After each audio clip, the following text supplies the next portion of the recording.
Question ये भी है कि भाई उनको बोलने क्यों नहीं दिया जा रहा। राहुल जी नेता विपक्ष ने संसद में जब चाहे वो भारत यूएस डील की बात हो, चाहे वो एप्स्टीन फाइल की बात हो, चाहे भारत चीन में जो युद्ध की स्थिति बनी थी उसमें जनरल नरवाने के बयान की बात, इस तरह के विषय जब उठाने के लिए उन्होंने प्रयास किया तो उनको लोकसभा अध्यक्ष के माध्यम से कहा गया कि अगर जो वही विषय उठ सकते हैं जो सरकार जिन पे सहमति दे, तो क्या संसद में लोकतंत्र में अगर सरकार की सहमति से उठाएंगे तो विपक्ष का क्या? फिर तो सत्ता पक्ष से ही काम चलाए सरकार, फिर लोकतंत्र भी क्या?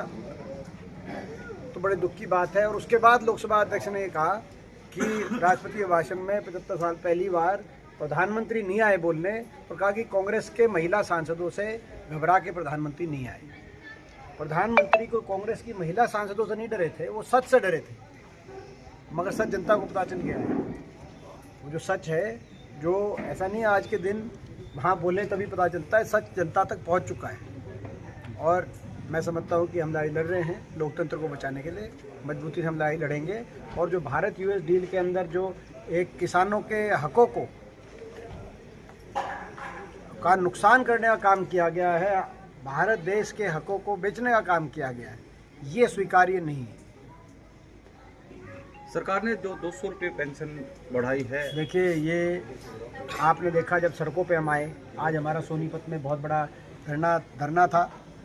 जब आज से 4-5 दिन पहले हमने एक धरने की घोषणा करी कि भाई हम सड़क पे आके लड़ेंगे और धरना देंगे, सोनीपत में पहला धरना, और प्रदेश के कोने कोने में धरने दिए जाएंगे। तब उसके बाद हड़कंप में आई सरकार, हरकत में आई सरकार, और सरकार ने कहा कि बुढ़ापा पेंशन जो काटी गई है इसको दोबारा से बहाल करेंगे और पेंशन भिजवाएंगे। नियत तो पता चल गई, इनकी नियत तो काटने की थी, लेकिन इन्होंने पेंशन को दोबारा से जो शुरुआत कराई है, अब ये अपनी बात पे रहें, अपनी बात से पीछे हटते हैं तो मैं चेतावनी देता हूँ सरकार को कि हम ये तो धरना हमने सोनीपत पे एक शुरुआत करी थी, अगर ये अपनी बात से पीछे हटते हैं तो हम चंडीगढ़ पहुंचेंगे। और इन्हें लोग कह रही है कि भी वो खुद श्रेय लेना चाह रही है कि भी अभय चौटाला से सरकार डर गई, हम लोगों ने अल्टीमेटम सबसे पहले दिया था, कांग्रेस पीछे थी।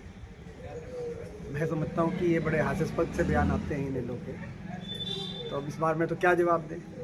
उनका जवाब तो इलाहाबाद की जनता ने ही दे दिया कि आप बीजेपी से मिले हो, इसलिए हराए इतने बुरी तरह इलाहाबाद से। ना तो इलाहाबाद से इतनी बुरी तरह हराया, वहाँ से हमारे साथी हैं भरत सिंह बेनीवाल जी, हुड्डा साहब के बड़े बहुत ही अच्छे समर्थक साथी हैं, तो वो इतने बड़े बहुमत से जीतने का कारण ही ये था कि लोग इनकी